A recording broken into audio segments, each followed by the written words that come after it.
We have a news story about a couple in Las Vegas, Nevada that had their newborn baby taken away from them because they disagreed with the hospital on whether or not to keep the child in the hospital overnight.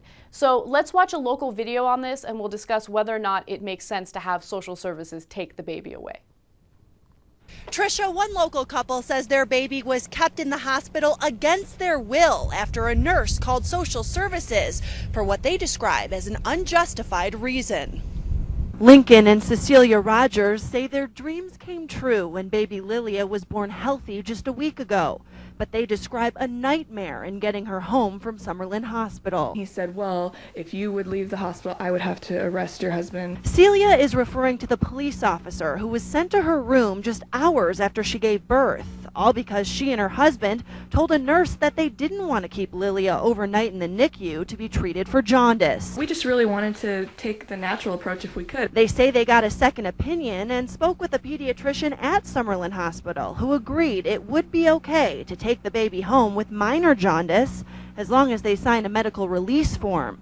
But the nurse they originally worked with called Child Protective Services to report these new parents for not agreeing to the recommended hospital care. And then the Child Protective Services walked in and started interrogating my wife. Basically, you're going to take the baby and put her in that incubator no matter what. I thought we had no option. That lack of option is what prompted a protest outside of Summerlin Hospital. Dozens of people stood up in support of the Rogers family. Many of them are new parents themselves. Why did you feel it was so important to be out here today?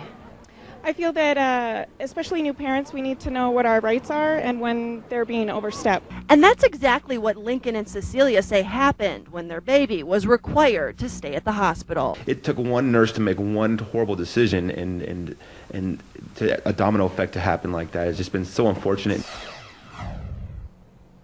We reached out to Summerlin Hospital, but it refused to comment on the specifics of this case. But it did send us a statement that says it disagrees with any claims that it violated any patient rights. The baby, the daughter, has been returned to the parents and, she's at home and everything is fine. But the initial situation where Child Protective Services was called, was that a good situation? Was that the right thing to do? Did the nurse overstep her boundaries? Did she do something wrong? At first I was a little torn on it because if the baby is born with jaundice and the hospital recommends that you keep the baby overnight just to make sure everything is okay, I think as a responsible parent you would listen and you would do it.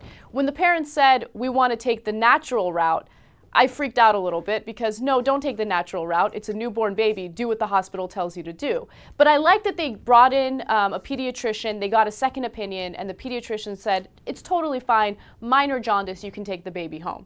I think at that point, after the second opinion, let it go. You know what? Looking at that video, the kid looks like she still has jaundice. She looked pretty yellow.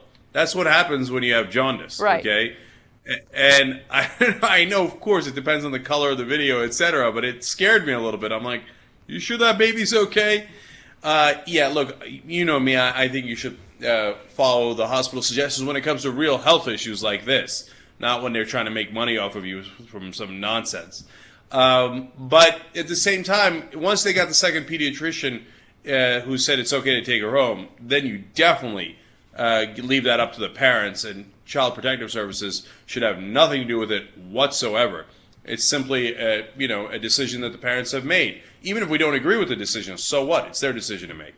I think people overuse Child Protective Services. If there is one tiny thing that goes wrong and someone thinks the parent is questionable, they call Child Protective Services. That's not to say that I don't think Child Protective Services is doing what's right, but I think people overuse those services. I think that they overreact. The only time you should call Child Protective Services is when the baby is in, imminent harm, when the baby is in a lot of danger and you want to make sure that, there's no abuse happening and the baby is safe.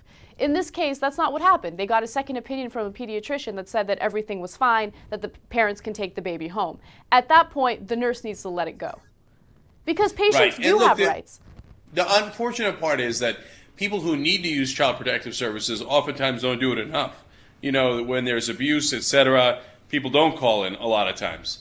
And then there's the overreactors. Look, if the baby's got a heart problem and you need to operate, and the parent said, I'm going to, smear it with pomegranate juice. Terrible idea. No, Child Protective Services. You got a disagreement over a slight minor jaundice? No, not Child Protective Services. That doesn't make no kind of sense. And am I the only one who thought that the mom looked a little like Tina Fey?